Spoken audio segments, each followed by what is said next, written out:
host, Karla Nivens.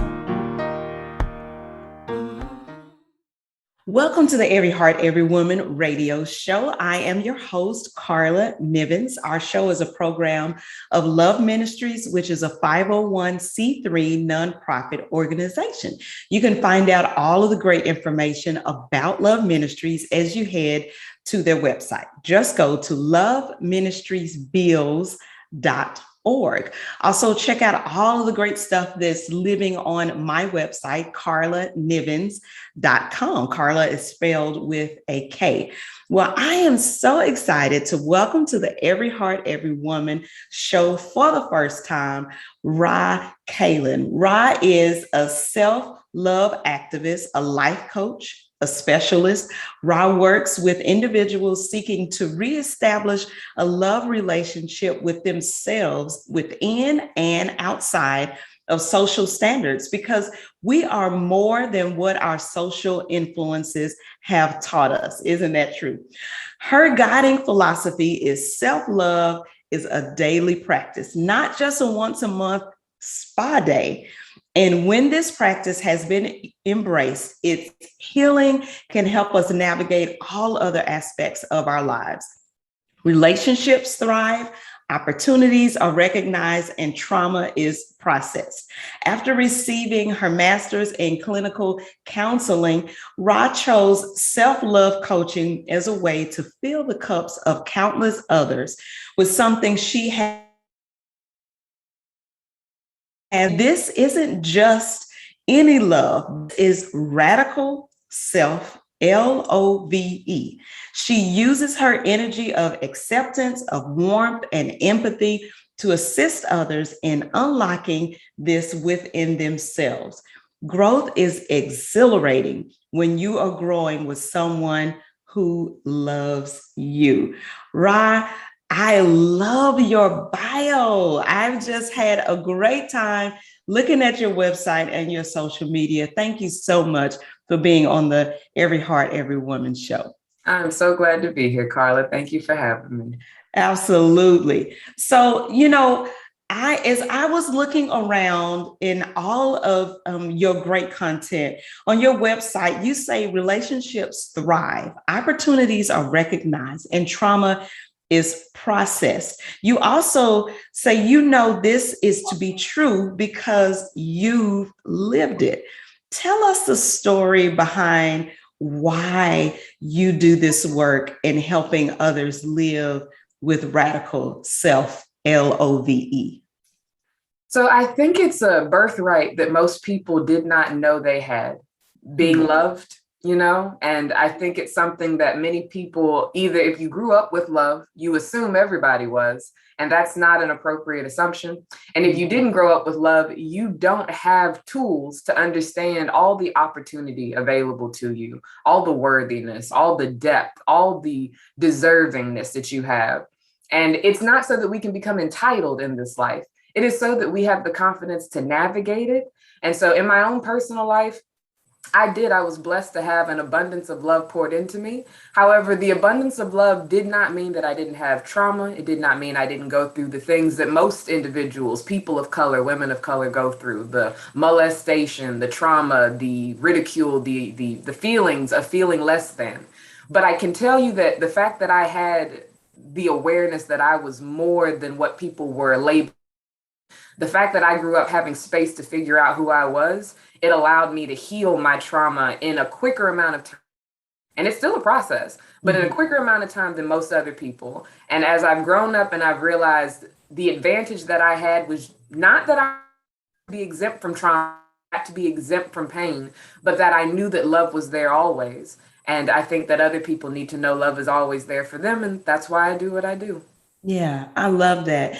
Do you feel like it's true for yourself? I think this is true for me, that the work that you are called into, that you naturally do for other people, is one of the things, or the main thing that you need for yourself. And like this work has change your life. So it's like just a natural joy for you to do this for others. Yes. And to be intentional over like trying it on for size before offering it to other people, and understanding that just because it worked for me doesn't mean it works for everybody else. But it would be a shame to not offer it, now that I see that it works for me, to see if other people could benefit from it too is all I'm after. Yeah. I love that. I love that. In your bio, you say at the end, so allow me the honor of reintroducing you to yourself. I love that statement. Tell us what's the meaning of that statement? It's the idea that we are conditioned growing up to be acceptable to the people who were bringing us up. And the people who were bringing us up had their own flaws, had their own self-doubt, their own insecurities, their own biases about the world. And so that leaked into us, whether we meant for it to or not, because we're trusting when we're young humans. We're very trusting. Right. And so a lot of the things that we built our lives off of were opinions, not facts. And there are so many opinions we built our representation or identity off of that don't align with who we actually are. And we've gotten so deeply engrossed in this belief that, well, what mama said I was is true, and what grandmama or granddaddy said or what my job said is true, that we have not checked in and built enough trust within ourselves to hear who we actually are. Because we're scared once we hear it, we'll feel unacceptable to society again. We'll be isolated. We'll be pushed away, banished, forgotten about, unloved. When really, if we can turn this and reintroduce ourselves to ourselves, the love that we will experience will help us to find other people who love us in equally or greater ways. So that's why reintroducing yourself to yourself is so important, because you are talking to, most of the time, the representative of you instead of the real you. Yeah, I get that. And I feel like for me, the more that I become the exact person that I was really meant to be, not the person that someone else tries to push on me, the more I have to offer the world, the more I can be present today, the more I can live with peace and calmness and joy, and with self-confidence. I talk about self-confidence a lot, and living with that self-confidence that I am being and doing the exact thing that I am supposed to be and do today. And so the maybe the negativity that comes your way doesn't sting as bad, right? No, it's still there, but it doesn't take me down. And I think that's the difference. I think someone at some point, while they didn't tell us about our birthright to be well loved by ourselves and by others, they also convinced us that life was supposed to be comfortable. And I don't believe that. I actually very much embrace being uncomfortable because it reminds me that I'm alive.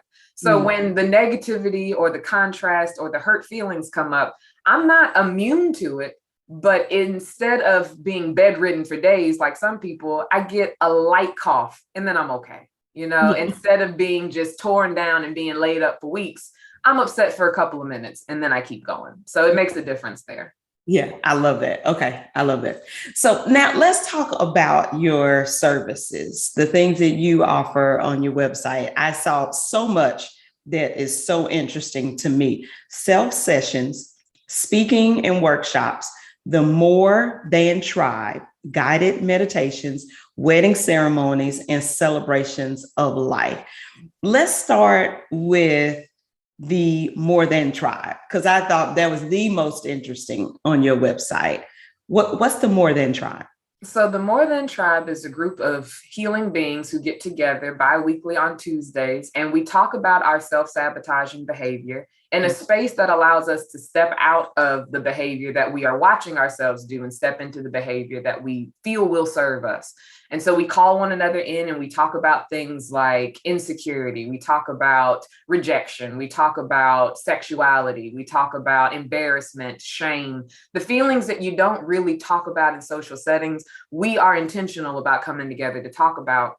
And it's a subscription-based program. I started it really in July of last year. So we just came up on our 1-year anniversary. And I'm always very excited for new faces to get to join. It's become an exclusive group now. Once people have participated in self sessions or done any other type of work with me, they automatically can gain access to join the More Than Tribe. Because it's kind of like a hub so that if me and you do some serious, important work, after our sessions are over, whether it was couple sessions or individual, you might not be ready to just completely cut the cord. The More Than Tribe gives you an opportunity to still check in, hear these kinds of conversations without necessarily needing the one-on-one attention that you had before. So it's just a really dope space, and I get as much out of it as I give to it.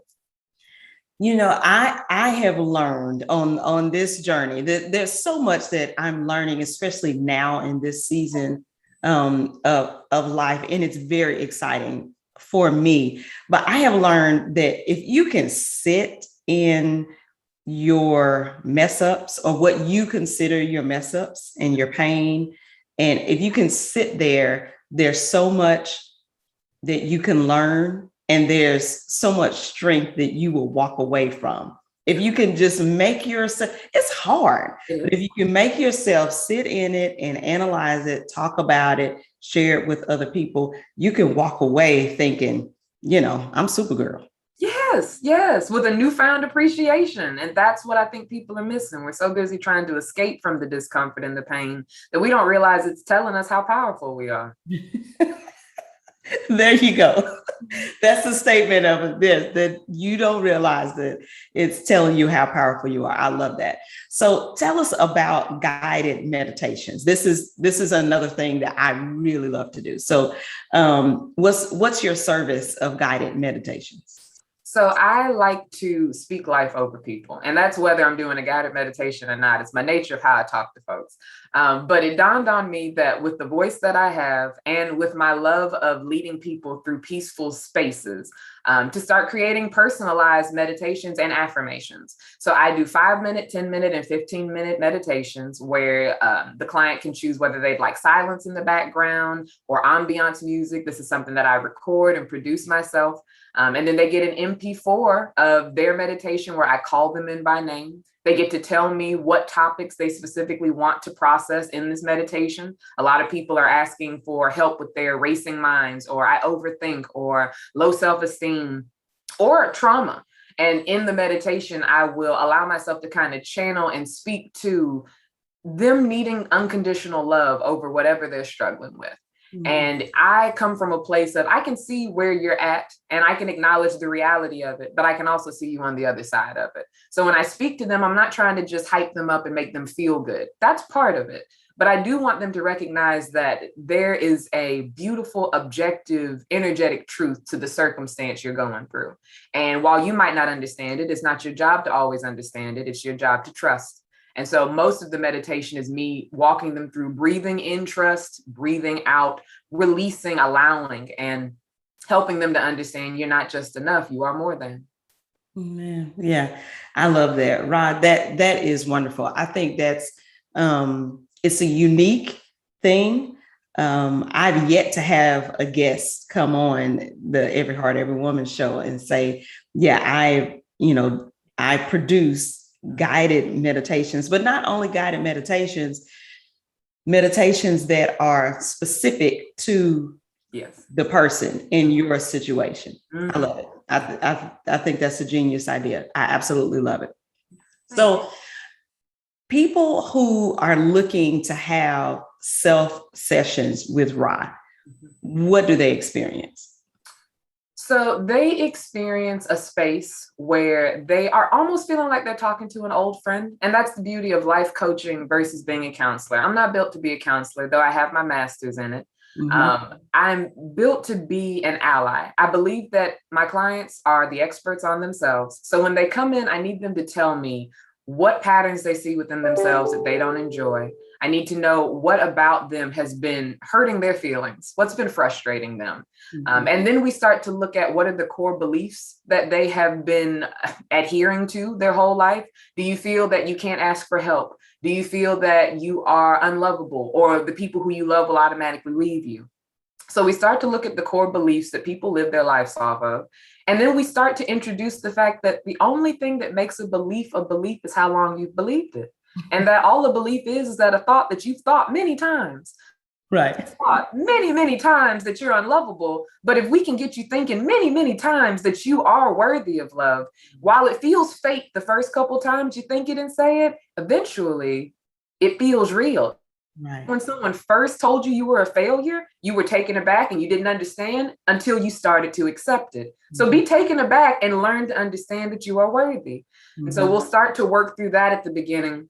And then we move into conversations over talking about, all of us have voices in our heads. We don't like to admit it because there's a stigma around, oh, that makes you crazy. It doesn't. It makes you quite normal. But the voices in your head are all those moments growing up that you lost trust in yourself. And you lost confidence in your ability to make decisions. And you had overwhelming situations you didn't have the tools for at the moment.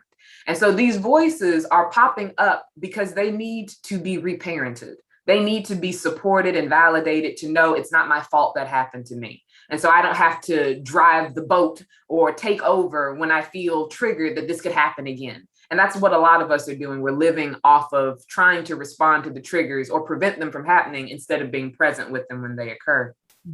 So after we're able to work through those spaces, we end up coming to my favorite part, which is objectively validating the experience. Especially as people of color, we're so used to sucking it up and keeping it pushing. We're so used to being like, yeah, I lost all my family in 1 year, but I'm okay. God's good. I'm here. And it's like, God is good, but that's heavy. Have you sat with how heavy that is? It's like, no, I don't got time, because our ancestors taught us we don't have time. We lose loved ones, we keep going. And I like to hold space, and it's uncomfortable for most people. I need you to objectively, like third person, walk me through what happened to you. Not what's wrong with you, because there's nothing wrong with you. What happened? And as people walk through objectively, like, okay, well, Karla went through this, and then Karla went through this, and that led to Karla making this decision. You all of a sudden get a new level of compassion for, well, what else would Karla have done? What else would I have done with the tools that I had? And that's when people start to practice compassion. When you're able to see yourself as just a person who was using what you had to get through what was going on. Now you can start to practice loving yourself, because you don't despise the decisions you make, because you understand a little bit better. Yeah, I love that.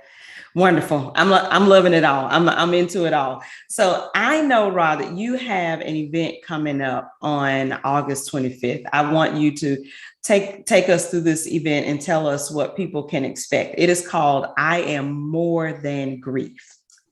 Yes. And you probably are seeing a theme now. My whole focus and framework is you are more than whatever circumstance is going on. So I Am More Than Grief is a virtual grief support experience that will be happening next Wednesday, August 25th at 7:00. It is free to the public, and it's virtual, so that wherever you're at, I want you to tune in and to hold space. And this is also Central Time for people who might be other locations too. This event is for those who are experiencing any type of grief, and there's so many types of grief that most people don't know that they could even be experiencing. You could be experiencing grief over the death of a loved one. You could be experiencing grief over a divorce or the end of a relationship, or shifts in your family dynamic. The grief of who you thought someone was going to be, but now you have to accept who they are. The grief of who you thought you were going to be, and now you have to accept that something else is going to be happening.